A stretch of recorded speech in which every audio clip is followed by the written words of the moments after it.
Que tú bendigas este tiempo, que nos dé fuerza, Señor, y que podamos compartir la palabra y que caiga en buena tierra, en corazones preparados, dispuestos y listos ya para recibir la instrucción, la palabra para hoy. Bendice nuestras vidas, quita todo impedimento, Señor, de la índole que sea, y trae un renuevo y una fortaleza espiritual a nuestras vidas. Te damos gracias por este tiempo de estudio de tu palabra, bendícelo y que sea tu Espíritu Santo el que nos ilumine y nos hable al corazón. En el nombre bendito de Jesús. Amén. Amén. Vamos a Daniel, capítulo 12, por favor. Daniel, capítulo 12. Vamos a leer los primeros versículos de este maravilloso libro. Libro que hay que leer ahora más que nunca, ¿saben? Más que nunca. Hay que leer las profecías, las visiones que tuvo este hombre. Hay dos personas en el Antiguo Testamento que recibieron revelación sobre los últimos tiempos. Solamente dos. Muchos profetas recibieron revelación para su época o para tiempos cercanos a su época. Pero hay dos profetas que especialmente destacan, dos hombres que especialmente destacan por encima de los demás. Uno es el profeta Daniel. Dice la Biblia que muchas de las cosas que él recibió y muchas de las cosas que él dejó escritas en su libro, él no las entendía. Él por fe las escribía y ahí las dejaba, y el Señor le decía: esto es para el fin de los tiempos, para los últimos días. Y otro hombre que dice literalmente en Génesis 49:1, no lo vamos a leer, pero si lo quieren, recuérdenlo. Génesis 19:1, un hombre que antes de morir llama a todos sus hijos, me refiero al patriarca Jacob, y les dice: acercaos, que os voy a declarar lo que va a pasar en los últimos tiempos. Y esa palabra, los últimos tiempos, aparece también con las mismas palabras en el libro de Daniel. Curiosamente, en esa especie de despedida del patriarca Abraham de sus 12 hijos y también de sus nietos, Manasés y Efraín, no les dijo todo lo que probablemente él había recibido, sino que el Señor, como que a pesar de la revelación que este hombre tenía, no contó todo lo que él sabía. Pero en Daniel tenemos muchísima información acerca de estos tiempos en los cuales nos ha tocado vivir. Y a partir del versículo 1 vamos a comenzar a leer, y dice así la palabra del Señor. ¿Lo tienen, hermanos? Daniel 12:1. Realmente, para entender el capítulo 12 hay que comenzar a leer desde el 10. Son capítulos muy largos, muy profundos, y por cuestiones de tiempo no lo vamos a leer hoy. Pero yo les pediría a ustedes que hoy o a lo largo de esta semana lean tranquilamente los capítulos 10, 11 y 12 del libro de Daniel, para que veáis qué información tan tremenda el Señor nos está dando a través de este hombre. En aquel tiempo se levantará Miguel, el gran príncipe, que está de parte de los hijos de tu pueblo. Será tiempo de angustia, cual nunca fue desde que hubo gente hasta entonces. Pero en aquel tiempo será libertado tu pueblo y todos los que se hallen escritos en el libro. Muchos de los que duermen en el polvo de la tierra serán despertados, unos para vida eterna y otros para vergüenza y confusión perpetua. Los entendidos resplandecerán como el resplandor del firmamento, y los que enseñan la justicia a la multitud como las estrellas a perpetua eternidad. Pero tú, Daniel, cierra las palabras y sella el libro hasta el tiempo del fin. Muchos correrán de aquí para allá, y la ciencia se aumentará. Y yo, Daniel, miré, y aquí otros dos que estaban en pie, el uno a este lado del río y el otro al otro lado del río. Y me dijo uno de los varones que estaba vestido de lino, que estaba sobre las aguas del río: ¿cuándo será el fin de estas maravillas? Y oí al varón vestido de lino que estaba sobre las aguas del río, el cual alzó su diestra y su siniestra al cielo, y juró por el que vive por los siglos, que será por tiempo, tiempos y la mitad de un tiempo. Y cuando se acabe la dispersión del poder del pueblo santo, todas estas cosas serán cumplidas. Y yo oí, mas no entendí. Y dije: Señor mío, ¿cuál será el fin de estas cosas? Él respondió: anda, Daniel, pues estas palabras están cerradas y selladas hasta el tiempo del fin.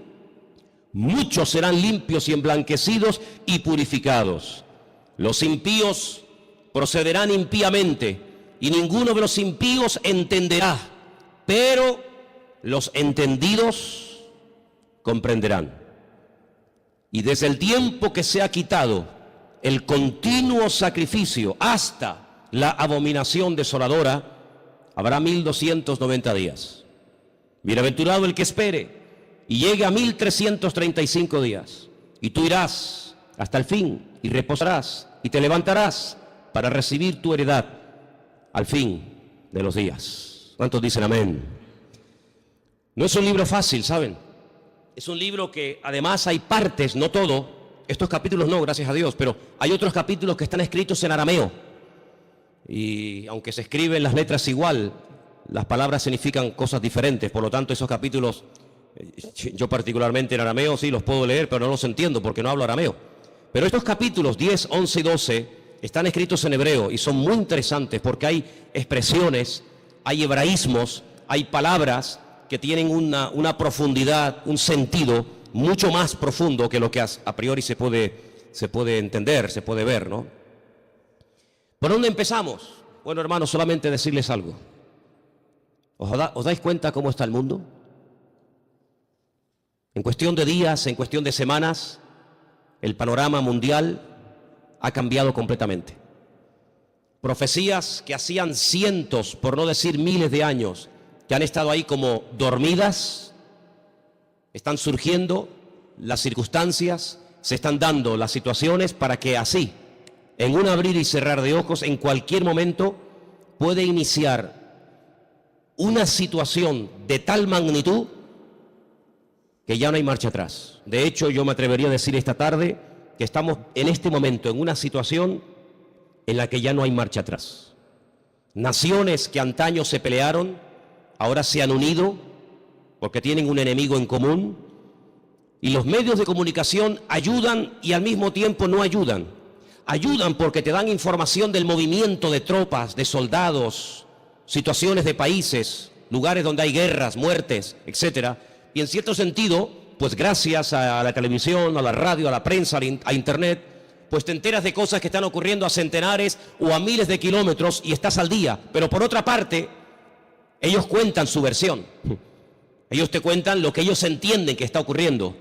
Pero sin embargo, el creyente tiene que tener la sabiduría y la comprensión espiritual para ver mucho más allá y leer e interpretar correctamente lo que está ocurriendo. Hay una profecía que lleva miles de años, vamos a decir entre comillas, dormida, y tiene que ver con la ciudad de Damasco, capital de Siria. Dos profetas, el profeta Isaías y el profeta Jeremías, profetizaron con muchísimo tiempo de antelación que esta capital sería atacada y quedaría prácticamente en ruinas, y no quedaría prácticamente recuerdo de ella. No vamos a leer todos los versículos que tengo, porque si les digo la verdad, tengo tanto material sobre todo esto que podríamos estar aquí una semana entera sin salir, se lo puedo asegurar. Pero para los que estén tomando nota, y como además esto queda grabado, después ustedes pueden ir a su casa y volver a escuchar el mensaje. Isaías 17:1, Jeremías 49:23. En esa porción está la profecía que va dirigida específicamente a la ciudad de Damasco. La destrucción de esta ciudad, una de las ciudades más antiguas del mundo, junto con, por ejemplo, Jericó y también con la ciudad de Jerusalén y otras. De toda la vida se ha creído que en algún momento Israel atacaría Damasco y la destruiría. De hecho, ha estado en varias ocasiones a punto de destruir Damasco. Pero no ha sido así. Son los mismos sirios, peleándose unos contra otros, todos contra todos, los que están destruyendo un país que antaño fue un lugar donde miles y miles de cristianos vivían. Un lugar donde dice la Biblia que el apóstol Pablo se dirigía para perseguir a los cristianos, porque aquello era un reducto, un lugar donde los cristianos se refugiaban. Y dice que mientras iba camino hacia Damasco, la Escritura dice que el Señor le salió en el camino y se le reveló como el camino, la verdad y la vida, como el Mesías. Y fue camino a Damasco que el apóstol Pablo llegó a conocer el Evangelio y al verdadero Mesías. Y fue en la ciudad de Damasco donde fue bautizado. Y fue en la ciudad de Damasco, donde lo visitó un hermano, un discípulo llamado Ananías, que dice que oró por él y se le cayeron como escamas de los ojos y pudo entender. Y allí recibe una palabra que marcó su vida. Allí recibe una palabra profética y le dice: mira, el Señor se te ha aparecido en el camino, se te ha revelado, te está liberando.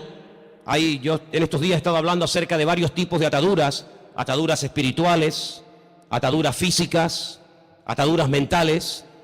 El Señor dice: yo te he desatado, yo te rompo toda ligadura de prejuicios, de cultura, de religión, de rechazo a otras naciones, y te libero de tu pueblo y te envío lejos a los gentiles para que le abras los ojos y para que entiendan lo que tú ya has entendido.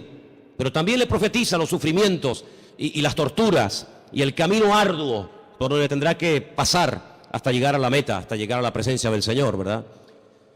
Y estamos viendo cómo en Siria ya sinceramente todas las cifras se quedan cortas, porque ¿quién realmente sabe cuánta gente ha muerto, o cuántos están muriendo, o cuántos van a terminar de morir en el país de Siria, un país que está en el norte de Israel, que lo separa, digamos, esa frontera natural llamada los Altos del Golán, esa especie de balcón donde allí se encuentra el famoso Monte Hermón, ¿verdad?, del cual habla el Salmo 133, ¿verdad? Mirad cuán bueno y cuán delicioso es los hermanos juntos en armonía.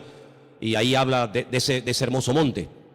Bueno, pues en ese país están peleando, como dije, todos contra todos. Ahora, para entender un poco lo que está ocurriendo, hay una serie de palabras que prácticamente a diario se escuchan en la televisión y muchas veces la gente no sabe de lo que se está hablando. El mundo del Islam está dividido fundamentalmente en dos grandes fracciones. Hay algunos grupitos de los cuales no vamos a hablar, pero el mundo del Islam está dividido en dos grandes partes. Casi con más de un 80% están los suníes y con un 13% están los chiíes.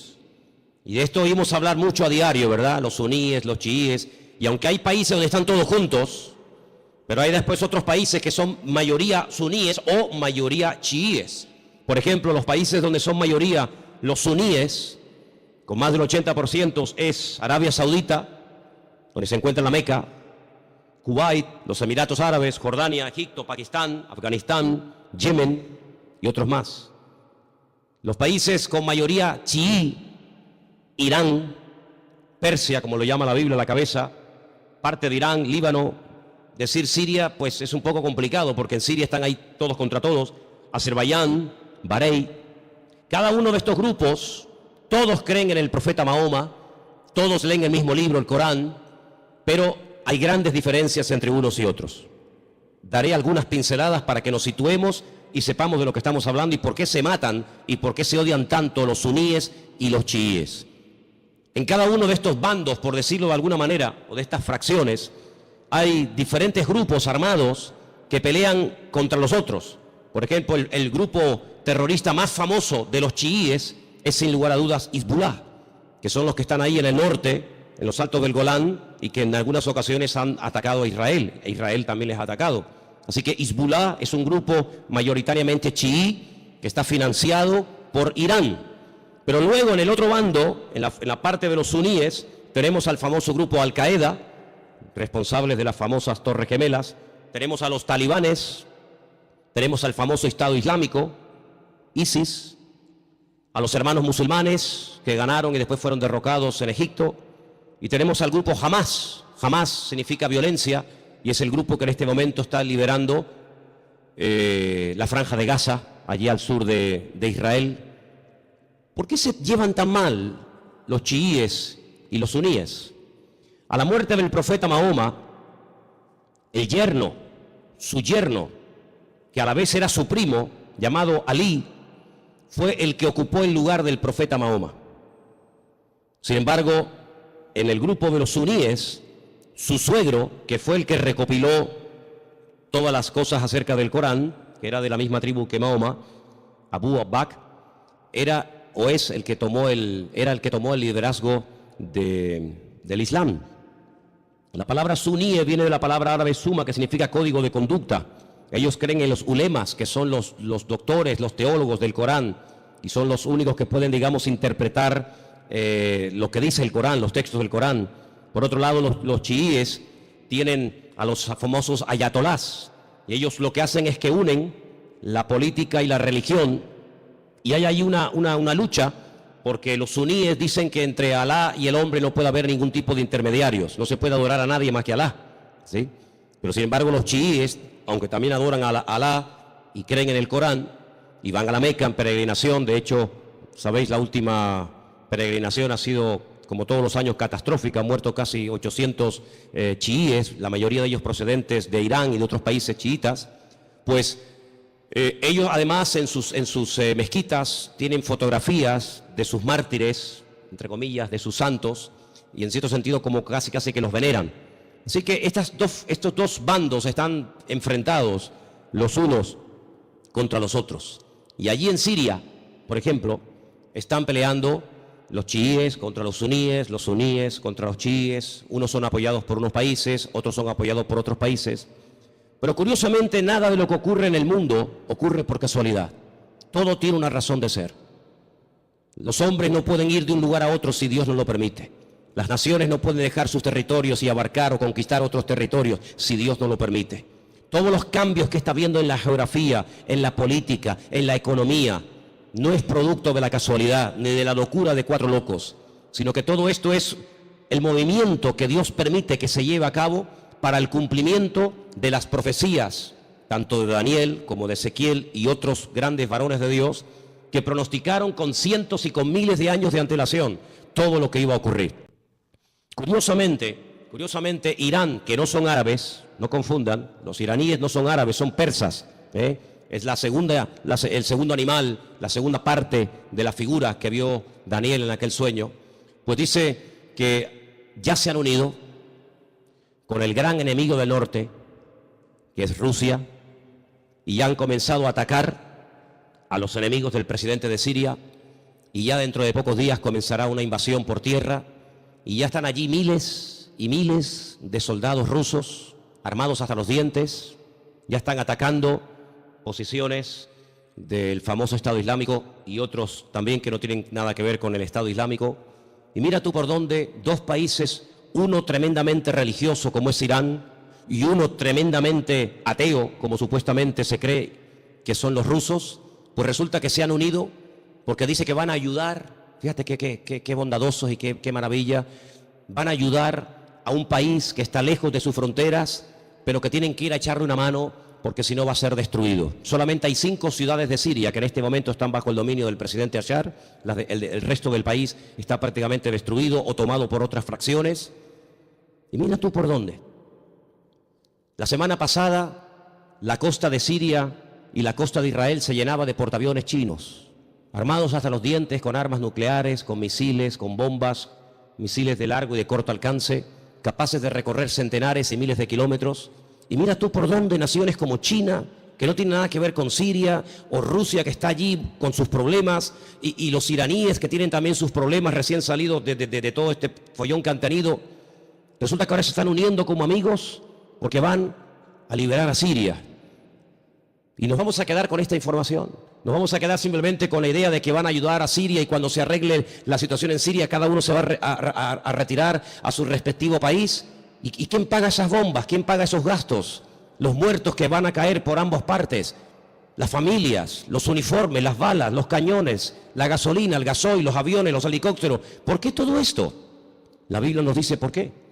Porque el Señor en los últimos tiempos lo que hará es que, utilizando entre comillas la excusa de que van a ayudar, de que van a liberar a un país amigo o aliado como puede ser Siria, una vez que lo hayan, digamos, calmado la situación, nada les va a impedir que crucen por el norte y por diferentes partes del país rumbo, como dice la Biblia, a la tierra gloriosa.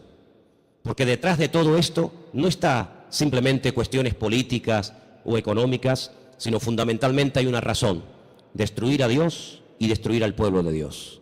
Israel sabe perfectamente que se encuentra en una especie de callejón, no digo sin salida, porque Israel siempre tendrá salida, y la salida no es mirando a Estados Unidos, la salida no es mirando hacia Europa, sino que, como dice la Escritura, Israel en los últimos tiempos se verá totalmente sola y abandonada, como aquella pobre viuda que se fue cargada o se fue contenta con sus hijos, incluso haciendo honor a su nombre, complacida, y viene del extranjero derrotada y solitaria, sin hijos y sin marido, llamada Noemí, y tiene la pobre Ruth que atenderla en los últimos años de su vida. La Biblia nos enseña que estos últimos tiempos recibe un nombre que nos revela, porque los nombres son muy importantes en la Biblia. Yo siempre he dicho que hay una genética, ¿verdad?, que todos llevamos por dentro, que es hereditaria, pero luego, según la Biblia, el nombre tiene un poder espiritual, una influencia tremenda en las personas. Es una especie de código genético espiritual, ¿verdad? Y esta mujer, cuando viene de Jordania, de Moab, dice que ya no se siente complacida y por lo tanto ya no quiere usar más su nombre, sino que le dice a la gente que le llamen Mará, que significa amargada o entristecida, ¿verdad? Y es interesante ver cómo estamos viendo el inicio de lo que la Biblia habla clarísimamente, que va a ser una tercera guerra mundial sin precedentes en la historia. De todas las guerras que Israel ha tenido, que han sido ya 7, de todas ha salido más que vencedora. Le han atacado por todas partes, de noche, de día, en plenos días de fiesta importantes. Por todas partes, de todas y cada una de las guerras que Israel ha tenido hasta el día de hoy, de todas ha salido victorioso. De esta guerra que está a punto de producirse en cuestión de días, semanas o meses, la única forma de salir con vida es que venga el Mesías en persona y les ayude. Esta guerra es una guerra que jamás se ha visto. Hemos leído en esta tarde en el capítulo 12 de Daniel que hay una especie de protección sobrenatural tipificada o representada en un soldado espiritual, en un arcángel llamado Miguel, que aparece en varias ocasiones en distintas partes de la Biblia. Solamente hay 2 ángeles en la Biblia, solamente 2 ángeles en la Biblia, que la Biblia nos revela su nombre, Gabriel y Miguel. La Escritura dice que Josué, antes de entrar a tomar posesión de la tierra, vio a un varón, y la descripción que nos da el libro de Josué se asemeja mucho a la descripción que nos da Daniel en el capítulo 12, y nos da a entender de que este arcángel tremendamente poderoso llamado Mijael, que significa quien como Dios, Mijael, pues es una protección espiritual que Dios le ha asignado a este pueblo. En algún momento puntual, solamente Dios sabe cuándo, este arcángel, este varón de Dios tremendamente poderoso, que contendió con Satanás por el cuerpo de Moisés, dice el libro de Judas, será quitado, será desplazado, y entonces dice que será un tiempo de angustia cual nunca hubo gente, y más que gente, la palabra es naciones. Desde que hay naciones sobre la faz de la tierra, dice la Biblia que nunca el hombre habrá visto una guerra de tal magnitud, con tanta cantidad de soldados, de armamento y de tropas como esta última. Vamos a leer dentro de unos momentos algunos textos de la Biblia, pero es impresionante los datos que la Biblia te da antes de que comience la guerra. Aún no ha comenzado, aún no existía el siglo XX, evidente, o el siglo XXI, cuando todo esto se escribió, y los profetas, por revelación del Señor, recibieron los datos concretos y específicos sobre esta guerra. Por ejemplo, nos dice que llegarán a intervenir más de 200 millones de soldados. Jamás ha habido ninguna guerra con tantos millones de soldados. 200 millones de soldados. Esta guerra se describe de una forma tremenda, con unos detalles que te quedas con la boca abierta en 3 capítulos de la Biblia. Creo que soy capaz de recordar estas cifras. Ezequiel 38 y 39 y Zacarías capítulo 14. Ahí tenéis toda la información acerca de esta tremenda batalla que empezará por el norte, capitaneada y dirigida nada más y nada menos que por Rusia. En el capítulo 38 del libro de Ezequiel nos dice algunas cosas muy interesantes sobre este tiempo final. Y voy a leer algunos versículos para que veáis qué importancia le da el Señor a que el pueblo de Dios no esté en la ignorancia. Hay gente que está muy distraída, muy sumergida en sus problemas, muy metidos en sus cuestiones y se olvidan de que el Señor en su palabra nos dice que tenemos que levantar la vista y darnos cuenta de que nuestra redención está cercana. Ezequiel 38 dice, versículo 1, vino palabra del Señor diciendo, hijo de hombre, pon tu rostro contra Gog. Gog es el nombre, digamos, simbólico, no es que se llame así, de una región que la Biblia lo llama Magot, que está en todo lo que sería todo el territorio que ocupa Rusia actualmente. Y fijaros que hay dos nombres de hombres, solamente dos hombres de hombres, que curiosamente tanto en español como en hebreo empiezan y terminan con la misma letra. Uno es el nombre David. David empieza con una letra llamada Dalet y termina con otra letra llamada Dalet. Y esto nos habla acerca de que David era un hombre que cuando lo conocías así era. No es que lo vas conociendo y es completamente diferente. Es un hombre que no tiene dos caras, no tiene dos personalidades, no tiene doblez en su carácter. David era así. Por eso esa letra que empieza y esa letra que termina es la misma, como diciendo que David es un hombre que es lo que ves, no hay más. Curiosamente, en un acto de imitación sin precedentes en la historia, a este líder político se le pone un nombre simbólico cuya letra empieza por la G o la Gimel en hebreo y con la misma letra termina la G o la Gimel, God, como diciendo que lo que ves es lo que hay. En David era lo positivo. Si ves que es un hombre espiritual, es que es espiritual. Si ves que es un hombre valiente, es que es valiente. No es que dé impresión de valiente y luego es un cobarde. No es que es un hombre aparentemente espiritual y luego es un carnal. No, no. Bueno, pues en God, en este personaje que nosotros lo conocemos más famoso como el nombre del famoso anticristo, si tú lo ves así, así es como es. Es malo, es apoyado por el diablo, etcétera, etcétera. Y dice aquí, así ha dicho el Señor, he aquí yo estoy contra ti, oh God, príncipe soberano de Mesec y Tubal. Estos son hijos de Noé. Te quebrantaré, pondré garfios en tus quijadas y te sacaré a ti y a todo tu ejército, caballos, jinetes, en todo equipados, gran multitud de paveses, escudos, teniendo todos ellos espada. Y ahora menciona una coalición, no están todos nombrados, una pequeña coalición de naciones que se van a unir.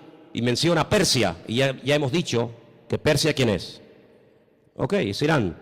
Cus, tenemos Etiopía, tenemos Libia, con otros nombres, todos ellos con escudo, con yelmo, Gomer, sus tropas, la casa de Togarma, los confines del norte, sus tropas. Prepárate, apercíbete, tú y toda tu multitud que se ha reunido a ti, y sé tú su guardia. Pero si leemos un poquito más adelante, versículo 15, vendrás de tu lugar de las regiones del norte, y tú y muchos pueblos contigo. Fíjate, todos ellos a caballo, gran multitud, poderoso ejército. Subirás contra mi pueblo Israel. Sí, es inevitable que este hombre ataque a Israel, es inevitable. Bueno, pero es que van a ir a Siria. La noticia no dice nada de Israel. Las noticias no, pero la Biblia sí. Y las noticias no pueden saber la información que tú y yo tenemos en esta tarde. Mañana Telecinco no puede decir, le presentarían una denuncia, diría, esta gente está loca. Mañana no vamos a ver en Telecinco, en Antena 3, que Rusia pretende apoderarse de los altos del Golán con la intención de atacar Israel. Me dice, pues ustedes están locos. No.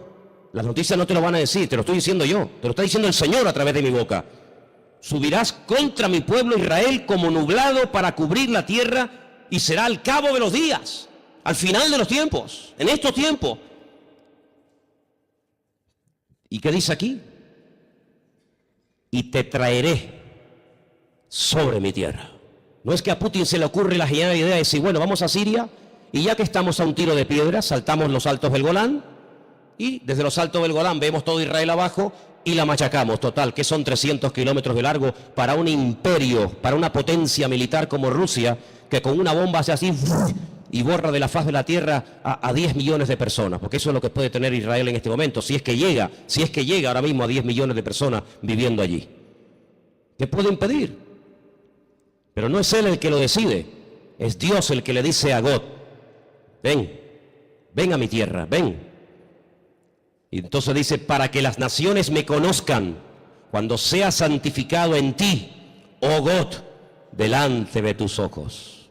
Así dice el Señor, ¿no eres tú aquel de quien hablé yo en tiempos pasados por mis siervos los profetas de Israel, los cuales profetizaron en aquellos tiempos que yo te había de traer sobre ellos?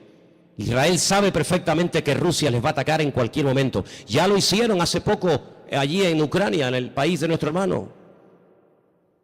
No se cortan un pelo, no tienen ningún problema, tienen afán de expansión.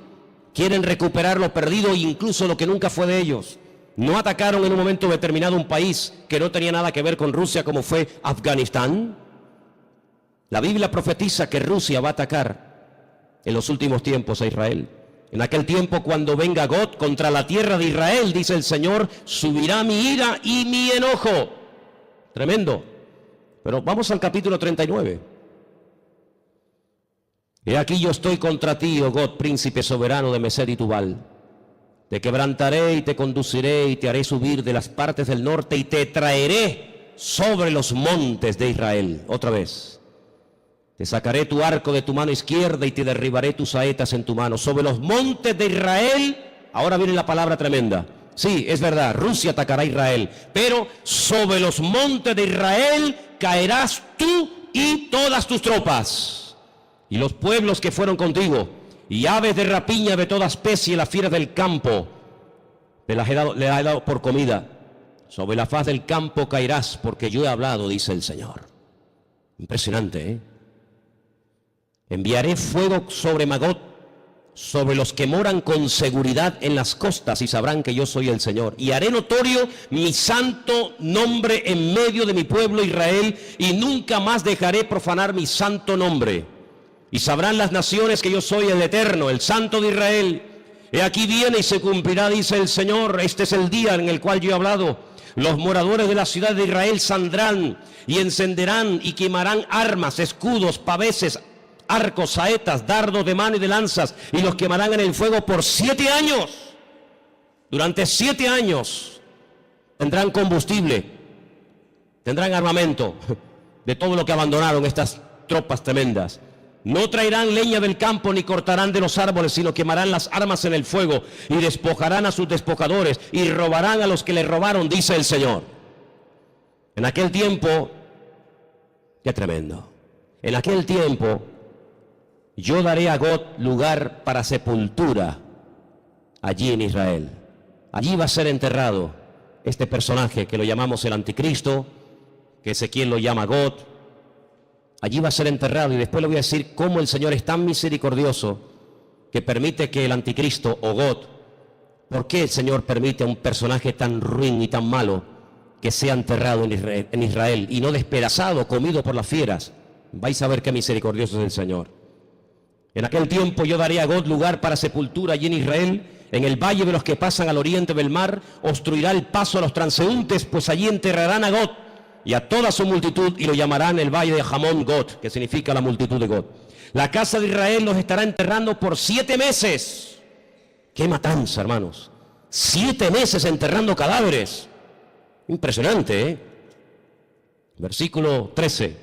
Los enterrará todo el pueblo de la tierra, y será para ellos célebre el día en el que yo sea glorificado, dice el Señor. Tomarán hombres a jornal que vayan por el país con los que viajen para enterrar a los que queden sobre la faz de la tierra, a fin de limpiarla, y al cabo de 7 meses harán el reconocimiento. Pasarán los que irán por el país, y el que vea los huesos de algún hombre pondrá junto a ellos una señal, hasta que los entierren los sepultureros en el valle de Hamón God. Versículo 21. Pondré mi gloria entre las naciones, y todas las naciones verán el juicio, mi juicio que habré hecho, y mi mano sobre ellos. Es increíble, ¿no? Como el profeta Ezequiel pudo describir con una exactitud tremenda cuánto tiempo estarán enterrando cadáveres, cuántos años quemando armamento al fuego. ¿Quién es este hombre God? Si ustedes estudian los nombres de los hijos de Noé, porque de ahí arranca todo, una de las cosas que tenemos que tener bien claro es que el futuro está escrito, está codificado en el pasado. Todo está escrito en el Génesis, y para poder comprender lo que va a pasar en el futuro hay que saber lo que pasó en el pasado.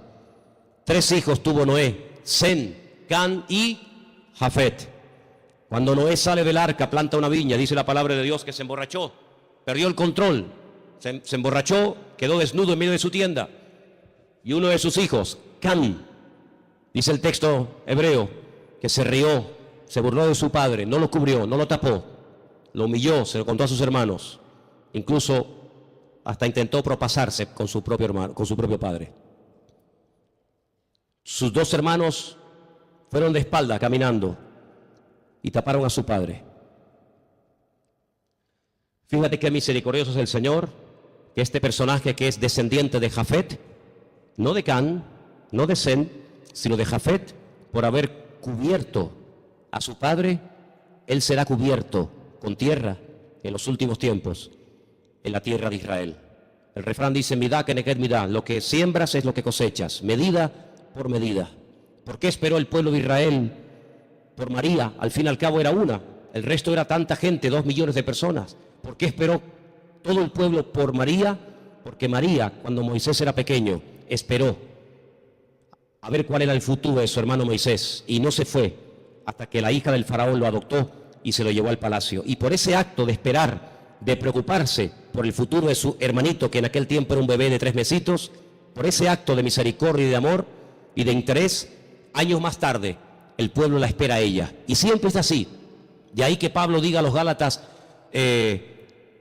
si queréis cosechar, tenéis que sembrar, pero sembrar abundantemente para poder cosechar abundantemente. Así que este personaje está a punto de aparecer. Este famoso anticristo está a punto de aparecer, pero ya lo hemos dicho en muchas ocasiones, que en los últimos tiempos habrá una influencia de una institución religiosa que describe perfectamente el libro del Apocalipsis, que dice cómo se visten, dónde están, cómo hablan, cómo no hablan, etcétera, etcétera. Es increíble el impacto que en tan poco tiempo ha producido el Papa Francisco. Es increíble, ¿no? En tan poco tiempo le ha caído bien a todo el mundo. No hay nadie que diga nada malo de Francisco. Fue a Israel y a los judíos, a los rabinos les cayó bien. Incluso llegó a ir al Muro de los Lamentos y puso su petición entre las rendijas del muro. Después se fue con Abu Hamas, el presidente de la autoridad palestina, y le cayó estupendamente y casi se hicieron amigos y rezaron juntos mirando hacia la Meca. Se fue a Turquía y en la famosa mezquita de Turquía, orando hacia la Meca, le cayó de maravilla a los musulmanes. A todo el mundo le cae bien, a los artistas, incluso a los ateos. Recientemente escuchaba a un político ateo que decía, me cae muy bien este hombre, aunque yo no soy creyente ni creo en Dios, pero me cae muy bien este hombre. Dieron la vuelta al mundo en cuestión de minutos. Las declaraciones que hizo en un avión mientras viajaba, cuando le preguntaron por los homosexuales, por los gays, y él dijo, ¿quién soy yo?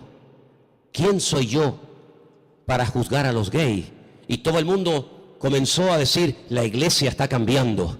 Qué diferente, la postura de este Papa en comparación con los otros dos que eran tan intransigentes y tan radicales. ¿Quién soy yo para juzgar? No pasó mucho tiempo y ya hizo juicio sobre uno de sus trabajadores.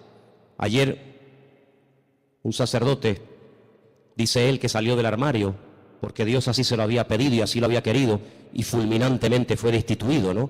Qué contradicción con las declaraciones del avión, ¿no? Pero en los últimos tiempos la Biblia nos enseña que habrá una especie de religión que le va a caer bien a todo el mundo. Será capaz de ir con los musulmanes, con los judíos, con los cristianos. Dicho sea de paso, hace muy poco tiempo este Papa se fue por primera vez en toda la historia con un pastor muy conocido por nosotros a una iglesia evangélica en la ciudad de Caserta, en Italia, donde yo estuve ahora hace unos días. Estuvo con un montón de pastores que vinieron de Argentina, puesto que el Papa es argentino, y allí tuvieron un culto donde él estuvo como uno más. Hicieron un tiempito de oración y él hizo una oración incluso y todos participaron y se sacaron fotografías y todo el mundo, qué contento, ¿verdad? La Biblia nos enseña que las rameras son capaces de irse con gente mayor y con gente joven. Las rameras son capaces de irse con gente sin dientes y con gente con dentadura perfecta. Las prostitutas son capaces de trabajar de día o de noche y lo mismo le da a irse con un blanco, con un negro, con un rico, con un pobre, con un cristiano, con un ateo, con un satánico, le da igual, porque ese es su trabajo, llevarse bien con todo el mundo para sacarle lo que ella quiera a cambio. Y la palabra de Dios nos enseña que en los últimos tiempos la política y la religión se casarán y se unirán. Qué tremendo los lugares y las conversaciones que últimamente está manteniendo el Papa y muchos políticos viajando de un lugar para otro. Todo está preparado. Y hermanos, esto no ha hecho más que empezar, pero en cualquier momento salta la chispa. Lo que tenemos que preguntarnos todos y cada uno de nosotros, ¿qué mensaje nos está dando el Señor? Yo vengo diciendo hace mucho tiempo que Dios está hablando y hablando y hablando y hablando. El problema no es que Dios no hable, el problema es que hay muchos que no le entienden, o si le entienden se hacen los distraídos. Dije hace unas semanas atrás que Dios no solamente habla a través de la palabra, claro, lo sabemos. El que lee la Biblia está leyendo la palabra de Dios, el SMS de Dios, el WhatsApp de Dios y sabe perfectamente lo que Dios quiere y lo que Dios no quiere. Pero ¿y los que no leen la Biblia? El que no le interesa o no quiere, o dice él que no entiende la Biblia, pues Dios también le está hablando a toda la humanidad. Quiero que vengan conmigo a Génesis 1, capítulo 14, para que os des cuenta algo tremendo que el Señor dijo en un principio. En un principio, allí está, en el Génesis 1, 14. Dio una señal, dio un mensaje muy interesante. Y vamos a leerlo en esta tarde. Dice así, Génesis 1, 14. ¿Lo tienen, hermanos?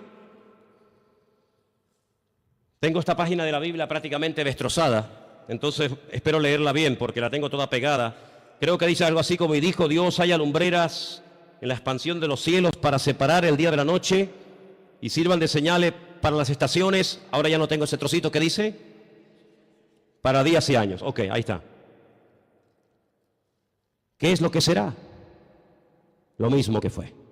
Cuando estudiamos hace unas semanas atrás el Salmo 19, yo dije que el Salmo 19 dice literalmente: los cielos cuentan la gloria de Dios y el firmamento anuncia la obra de sus manos. Un día emite palabra o información a otro día, de tal manera que hay personas paganas, no creyentes, que a lo largo de la historia, incluso hasta en estos tiempos, fíjate lo que te digo, observando no las profecías de la Biblia, sino observando el cielo, el firmamento, llegan a conclusiones tremendas. Quiero decirles que en un momento puntual de la historia de la humanidad, el Señor utilizó el astro rey, el sol, la luna y las estrellas para darle un mensaje profético a uno de sus hijos llamado José. ¿Lo habéis olvidado? Dice que él vio al sol, a la luna y a las estrellas que se postraban delante de él. Y Jacob, cuando oye el sueño de su hijo, él entiende perfectamente lo que le está diciendo. El sol es el padre, la luna es la madre y las estrellas son sus hermanos. Curiosamente, las estrellas, los hermanos, llegaron antes que el sol a Egipto, porque siempre es así: primero es la noche y luego es el día. No primero el día y después la noche. Primero había tinieblas y después vino la luz. La tiniebla siempre precede a la luz. Pero fíjate qué curioso, los magos de Oriente, que no sabemos realmente de dónde eran, si eran judíos, si no eran judíos, sabían perfectamente el lugar y el día en el que había nacido el Mesías, porque interpretaron que aquellas estrellas que tenían nombre, la estrella Sadik, la estrella Jamelec, etcétera, se habían alineado, y ellos sabían perfectamente que tenían que ponerse en marcha para llegar a donde, a Belén de Judea, porque allí era donde había nacido el Mesías. Y es que el Señor, en el versículo 14 de Génesis 1 que hemos leído, dice que cuando Él creó el sol, cuando Él creó la luna y Él creó las estrellas, no solamente las creó, número uno, para separar, para hacer diferencia entre el día y la noche, no, sino que dice que las creó para las estaciones. Y la palabra estaciones es la palabra hebrea modín. Y la palabra modín, ¿sabe lo que significa? Fiestas. Es la misma palabra que se emplea en Levítico cuando dice: recuerden las fiestas del Señor. ¿Cuándo tienen que ir? ¿Cuándo no tienen que ir? ¿Cuándo tienen que ponerse en marcha? ¿Cuándo no tienen que ponerse en marcha? En otras palabras, cuando ustedes vean los cielos, ustedes podrán discernir en qué tiempo de su relación con Dios ustedes se encuentran.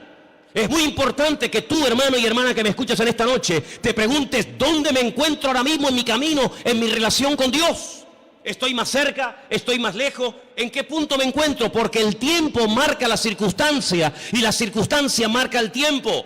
Jesús le dijo: ustedes olvídense de ver señales. Esta generación, como es una generación mala, perversa y adúltera, no se le ha permitido ver señales como a otras se les permitió. Ustedes solamente podrán ver una señal, solamente una, y la van a ver, y se llama la señal del profeta Jonás. ¿En qué consistía? Bueno, le está diciendo: así como Jonás estuvo en el vientre del pez 3 días y 3 noches, así estaré yo, el Hijo del Hombre, en el vientre de la tierra 3 días y 3 noches. Esa señal era la señal de la generación de Jesús. Pero sin embargo, Noé no esperaba esa señal. Porque ¿cuál era la señal de Noé? El diluvio. Pero ¿cuál era la señal de Salomón? La construcción del templo. Y cada generación, cada tiempo tiene una circunstancia, una señal, y cada señal identifica el tiempo. Por eso podemos saber ahora mismo en qué tiempo, en qué lugar, en qué punto del camino yo me encuentro en mi relación con Dios, por lo que estoy viendo. Porque repito, la señal, la circunstancia política, social, económica, espiritual, etcétera, etcétera, marca el tiempo en el que yo estoy viviendo. Yo no puedo ver, no puedo orar para ver el nacimiento del Mesías, porque Él ya nació, no es la señal de mi tiempo. Yo no puedo esperar, aunque ore, ayune 40 días, tome autoridad y reprenda y declare. Yo no puedo ver al profeta Jonás siendo vomitado en una playa para ir a predicar a los ninivitas. No, porque no es la señal de mi tiempo. Pero ¿cuáles son las señales de nuestro tiempo? Pues algunas de las que les estoy diciendo esta noche. Como Rusia, Persia, las naciones árabes, Europa y el mundo entero le darán la espalda a Israel. Y ustedes dicen, pero ¿cómo es posible que todos? Es que no hay ni uno. No hay ni uno que apoye a Israel. Dice, bueno, los americanos, ya no es como antes. Ya no es como antes. Israel se verá más sola que la una. Y solamente podrá mirar en una sola dirección, hacia arriba. Al Señor tu Dios adorarás y a Él solo servirás. Era como la señal profética en el arca de Noé. El arca de Noé no eran balcones como estos cruceros hermosos que abres la ventana de tu habitación y sales a una terraza. No, el arca de Noé no tenía ventana, no tenía ojo de buey, tenía una sola ventana arriba.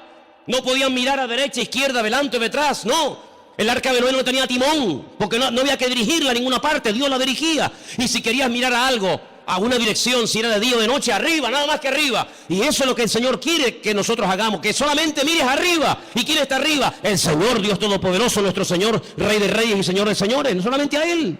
Y por eso, amados hermanos, esta es la señal de nuestro tiempo. ¿Qué pinta Rusia en Siria? ¿Qué pinta Irán? Que el objetivo no es Siria. Que el objetivo no es llegar y controlar a ISIS y fulminarlo, que no. Que si hubieran querido fulminar a esto, ya lo hubieran hecho hace mucho tiempo.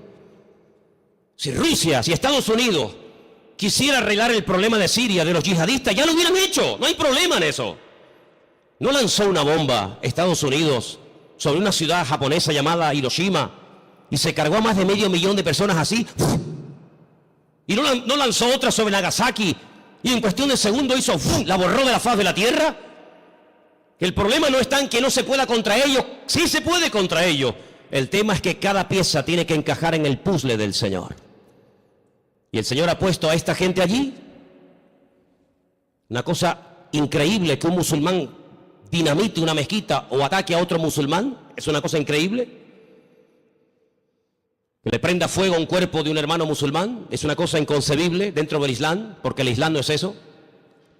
Pero con esa excusa, las potencias se están uniendo, pero no se dan cuenta de que es el Señor el que les está diciendo, vengan, vengan. Y al final dice que el Señor los llevará a un gran valle, y quiero leer y terminar con esto, porque les digo, tengo material para estar aquí un año, pero en Zacarías capítulo 14, y después la última porción la leeremos en Joel, es el Señor el que le dice a las naciones, vengan que yo les voy a juzgar en el valle de la decisión, valle de Josafat. Zacarías capítulo 14, ¿lo tienen, hermanos? ¿Sí? Dice así la palabra del Señor. He aquí el día del Señor. Viene y en medio de ti serán repartidos los despojos. Porque yo reuniré a todas las naciones para combatir contra Jerusalén. Es el Señor el que permite que vayan a hacer guerra contra Jerusalén. No es una mente loca o sádica o fanática. Es el Señor. La ciudad será tomada, las casas serán saqueadas y violadas las mujeres. La mitad de la ciudad irá en cautiverio, mas el resto del pueblo no será cortado de la ciudad. Después saldrá el Señor y peleará con aquellas naciones como peleó en el día de la batalla. Se afirmarán sus pies en aquel día sobre el monte de los olivos, que está enfrente de Jerusalén al oriente. Y el monte de los olivos se partirá por en medio hacia la tierra del oriente y hacia el occidente, haciendo un valle muy grande, y la mitad del monte se apartará hacia el norte y la otra mitad hacia el sur. Seguimos un poquito más adelante, versículo 6. Acontecerá que en ese día no habrá luz clara ni oscura. Volvemos al Génesis. Será un día el cual es conocido por el Señor, que no será ni de día ni de noche. Es algo que no nos entra en la cabeza. Pero sucederá que al caer la tarde habrá luz. Acontecerá también en aquel día que saldrán de Jerusalén aguas vivas, la mitad de ellas hacia el mar oriental y la otra mitad hacia el mar occidental, en verano y en invierno. Y el Señor será el Rey sobre toda la tierra, y en aquel día el Señor será uno, y uno será su nombre. Vamos a ir al versículo 12. Esto nunca ha pasado en ninguna guerra bíblica. Esta será la plaga con la que herirá el Señor a todos los pueblos que pelearon contra Jerusalén. La carne de ellos se corromperá estando ellos sobre sus pies. No es que cuando te pegan un tiro, te meten una puñalada, te duele y te caes poco a poco al suelo. No, no va a pasar así. Va a ser algo fulminante. La carne de ellos se consumirá estando sobre sus pies. Se consumirán en las cuencas sus ojos y la lengua se les deshará en la boca. Y acontecerá en aquel día que habrá entre ellos gran pánico, enviado de parte del Señor, y trabará cada uno en su mano a su compañero y levantará su mano contra la mano de su compañero. Se matarán unos a otros. Algo milagroso. Sigo más adelante, versículo 15. Así también será la plaga de los caballos, de los mulos, de los camellos, de los asnos y de todas las bestias que estuvieren en aquellos campamentos. Todos los que sobrevivieren de las naciones que vinieron contra Jerusalén subirán de año en año para adorar al Rey, al Señor de los ejércitos, y a celebrar la fiesta de los tabernáculos. Y pueden seguir leyendo para que veáis qué cosas tan interesantes se dicen ahí. Aquí predice la Biblia que las armas químicas, bacteriológicas y nucleares se van a usar, hermanos. No te quepa la menor duda. Estando de pie, se desmigajan, desaparecen como si fueran polvo, como si fueran ceniza. Así describe el profeta Zacarías la muerte de la gente en esta batalla, en el valle de Josafat, valle de Megido. Napoleón, cuando llegó a Israel, visitó el valle de Josafat o el valle de Megido y dijo: este valle está preparado para librar una gran batalla. Y efectivamente, en ese lugar, dice el Señor, que es como una olla, como un lagar, el Señor entrará allí en juicio con todas las naciones, 200 millones de soldados, tierra, mar, aire, por todas partes, árabes, europeos, de todas las partes del mundo, peleando por conquistar Israel, por arrasar de la faz de la tierra a este pueblo, por conquistar Jerusalén y por decir: hemos ganado, hemos vencido, hemos humillado al Dios de Jacob, al Dios de Isaac y al Dios de Abraham. ¿Qué les parece? Ya no es una guerra contra hermanos, ya no es una guerra con una familia, ya no es una guerra contra otro país, ya es una guerra contra el mismísimo Dios. Cargarse a Dios, borrar a Dios de la faz de la tierra.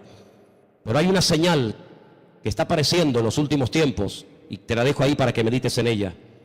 Y dice la Biblia literalmente lo siguiente: el sol se convertirá en tinieblas y la luna en sangre antes de que venga el gran día y espantoso del Señor.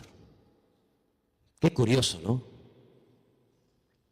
Hasta Dios hablando a través de los eclipses, a través de las famosas lunas de sangre, que curiosamente tanto el año pasado, 2014, como este año 2015, siempre han aparecido coincidiendo o con Pesaj, la Pascua, o con la fiesta de los tabernáculos. Qué curioso, el año pasado y este año otra vez volvió a aparecer una cuarta luna roja en el día de Pesaj o de Pascua, y recientemente, hace unos días, en la fiesta de los tabernáculos. Dios hablando, porque un día emite palabra, otro día los cielos cuentan la gloria del Señor. Lo que puedo decir con todo esto es que nos queda poco tiempo. La humanidad va a entrar en un callejón sin salida, pero dice la Biblia que tenemos que velar, tenemos que orar, buscar del Señor más que nunca, no perder el tiempo. No dejes que el enemigo te robe la paz, ni dentro de tu casa ni fuera de tu casa. No dejes que el enemigo arrebate la bendición que tanto le costó al Señor ganar en la cruz por ti y por mí. Así que en esta tarde es tiempo de acercarnos al Señor, es tiempo de decirle: Señor, recompón mi vida, restaura. Hay voces por aquí, voces por allá, el mundo se está cayendo a pedazos, la ciencia aumentará, la gente corre de un lado para otro, gente de oriente a occidente, de aquí para allá. Pero todo esto es la señal de que pronto te corre de un lado para otro, gente de oriente a occidente, de aquí para allá. Pero todo esto es la señal de que pronto viene el Señor a buscar a su pueblo. ¿Cuántos dicen amén? Cierra tus ojos, hermano. Cierra tus ojos. Lee tranquilamente hoy en casa Ezequiel 38, Ezequiel 39, el libro de Joel, las cartas de Pablo, el libro de Apocalipsis, el libro de Daniel, y te vas a dar cuenta de que el Señor está hablando por todas partes, para que despertemos del sueño, para que nos demos cuenta de que el tiempo se acorta y que no hay tiempo que perder. Señor, en esta tarde nos vamos a acercar ahora a tu mesa con acción de gracias. Queremos participar con gratitud, reconociendo tu soberanía, reconociendo tu autoridad. Nos ponemos bajo tu cobertura, Señor. Nos ponemos, Señor, en tus manos. Pedimos que bendigas este pan, este vino, símbolos de tu muerte, de tu victoria, de tu resurrección, de tu venida. Y que en esta tarde lo hagamos, como dice la palabra del Señor, dignamente, valorando cada cosa que tú has hecho por nosotros, Padre. Bendice este tiempo y que podamos salir esta tarde de este lugar renovados, bendecidos y fortalecidos. Abre nuestros ojos para que podamos ver todo lo que está ocurriendo, cómo las profecías se están cumpliendo de una forma tremenda. En el nombre bendito de Jesús. Amén, amén. Vamos a ponernos de pie, por favor, en esta noche.